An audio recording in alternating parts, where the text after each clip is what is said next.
High dear students, আমরা প্রায়ই কনফিউজে পড়ি যে নাউনের ক্ষেত্রে তো জানিই এস বা ইএস কখন যোগ হয় যখন প্লুরাল ইউজ করি, বাট ভার্বের সাথে কখন এস বা ইএস যোগ হয় সেটা আমরা প্রায় কনফিউশন পড়ি। তাই এখানে আমি কিছু এক্সাম্পল দিয়ে সেটা ক্লিয়ার করেছি। নাউন ক্ষেত্রে কখন আমরা এস বা ইএস যোগ করি যখন সেটা কাউন্টেবল নাউন হয়। সেটা যে কোনো নাউন হতে পারে, common noun, proper noun, material noun. সেক্ষেত্রে আমরা যখন এটা কাউন্টেবল হবে সেটার ক্ষেত্রে আমরা এস বাই এস যোগ করব। যেমন এখানে দিয়েছি example pens, dogs, cats, watches, fishes. এবারে আমরা দেখব ভার্ব। ভার্ব কখন এস বাই এস যোগ হয় যখন আমরা থার্ড পারসন সিঙ্গুলার নাম্বার সাবজেক্টটা হয়। সাবজেক্টটা কিন্তু থার্ড পারসন সিঙ্গুলার নাম্বার হতে হবে। যেমন হি, সি, ইট, যে কোনো নেম, সেই ক্ষেত্রে আমরা বসাবো ভার্বের সাথে এস বা ইএস।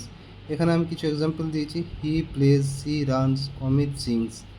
এটাতে সবগুলো third person, he, she, Amit প্রত্যেকটা থার্ড পারসন, আবার সিঙ্গুলার নাম্বার, সেই জন্য আমরা এস বাই এস যোগ করেছি।